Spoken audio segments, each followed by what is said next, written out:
Good morning, dear students. Welcome again in Political Science of class 11th. And I am Hirlal sir from MLP International School, Rajpura. And today in this video of Political Science, we are going to discuss our chapter number 6th. The name of the chapter number 6th is Judiciary, जिसे आप हिंदी में न्यायपालिका कहते हो।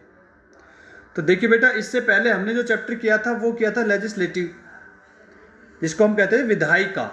उससे पहले हमने किया था एग्जीक्यूटिव, ठीक है, कार्यपालिका। तो ये these are the three organs of our government, executive, legislative और judiciary. And this is the last chapter of this part of government and this is the judiciary, यानी न्यायपालिका। तो इंट्रोडक्शन हमने करा दिया था बेटा इसका, न्यायपालिका की आवश्यकता क्यों होती है, क्या उसका रोल होता है, कैसे वो संविधान को बनाए रखती है।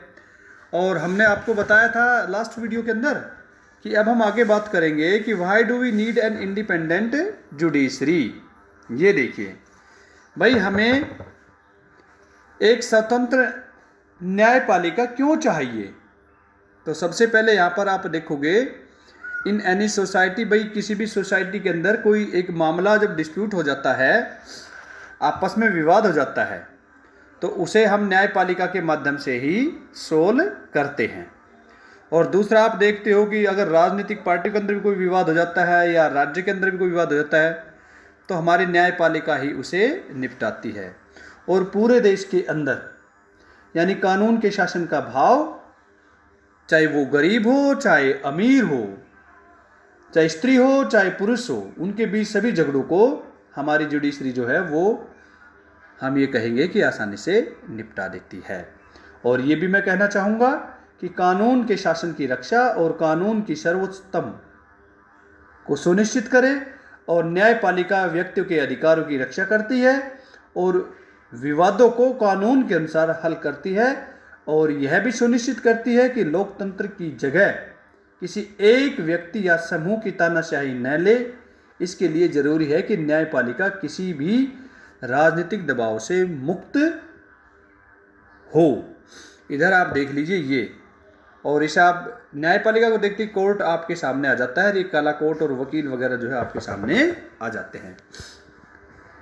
तो यहाँ पर हम बात करते हैं इंडिपेंडेंट जुडिशरी, यानी न्यायपालिका की स्वतंत्रता। यानी न्यायपालिका की स्वतंत्रता का अर्थ क्या है। तो ये देखिए, the other organs of government like executive and legislature, कि बेटा जो हमारी सरकार के जो अंग है, एक तो है कार्यपालिका और दूसरी हमारे पास है विधायिका। ये किसी प्रकार की कोई बाधा न्यायपालिका के रास्ते में न खड़ी करे। दूसरा हमारे पास क्या है, The other organs of government should not interfere with decision of judiciary. सरकार के अन्य अंग जो है न्यायपालिका के निर्णय के अंदर दखल अंदाजी न दे। और दूसरा हमारे पास है बेटा, जजेस must be able to perform their functions without fear और फेयर, कि भाई न्यायाधीश जो है बेटा वो बिना भय या भेदभाव के अपना कार्य करे, किसी के साथ कोई पक्षपात न करे। इन चीज़ों का होना बहुत ही जरूरी है। हम लोगों ने सुना होगा भाई, वकील टूट गया, जज टूट गया, सरकार के दबाव में न्यायपालिका काम कर रही है। इस प्रकार की बातें जो है हमारे सामने आती रहती है। लेकिन न्यायपालिका जो है वो बिल्कुल स्वच्छंद होनी चाहिए, किसी प्रकार का कोई उस पर लालचन नहीं होना चाहिए। तो आइए हम देखते हैं कि how can independence of judiciary be provided and protected, कि किस प्रकार से न्यायपालिका जो है वो स्वतंत्र रह सके और उसको हम कहें सुरक्षा कैसे उसे रखा जाए। ठीक है, तो भारतीय संविधान के उपायों के द्वारा न्यायपालिका की स्वतंत्रता सुनिश्चित की है। न्यायाधीशों की नियुक्तियों के मामले में विधायिका को सम्मिलित नहीं किया गया है। बेटा जो लेजिस्लेचर जो है, जब जजेस की नियुक्ति होती है तो उसमें उनको इन्वॉल्व नहीं किया गया है। अच्छा, किसी भी जज का अगर अपॉइंटमेंट होता है तो उसके एक्सपीरियंस के आधार पर उसका अनुभव कैसा है, इन सभी को ध्यान में रखते हुए क्राइटेरिया बनाया गया है। द जज हैव ए फिक्स्ड टेन्यूर, बेटा न्यायाधीशों का जो कार्यकाल वो निश्चित होता है। They hold office till reaching the age of retirement, और सेवानिवृत्ति तक वो अपने पद पर बने रहते हैं। द ओनली एक्सपेक्टेशनल केस जज में हैव रिमूव्ड, इसमें ऐसा बताया गया है कि कुछ ही ऐसे केस होते हैं जिसमें जज को हटाया गया होता है। The constitution maker believed that a difficult procedure of removal would provide a security of office to the member of judiciary. बेटा किसी संविधान निर्माताओं का मानना था कि हटाने की प्रक्रिया कठिन हो तो न्यायपालिका के सदस्यों का पद सुरक्षित रहेगा। तो ये आप लोगों ने देखा कि भाई किस तरह से एक स्वतंत्र न्यायपालिका को हम रख सकते हैं। अब आप लोगों ने काम करना है, hold a debate in your class following topics, आपने एक टॉपिक पर ध्यान देना है। तो आपने सबसे पहले अपनी राय आपने बतानी है कि भाई एक कॉन्स्टिट्यूशन हमारा संविधान। प्रीसीडेंट्स, इसका मतलब होता है पहले लिए गए फैसले। ओपिनियन ऑफ अदर कोर्ट, अन्य अदालतों की राय। पब्लिक ओपिनियन, जिसे हम जनमत कहते हैं।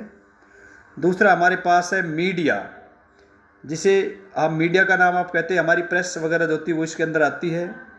ट्रेडिशंस ऑफ लॉ, कानून की परंपराएं। लॉज हमारे पास है यानी कानून। टाइम एंड स्टफ, कंसंट्रेंट्स, समय और कर्मचारियों की कमी।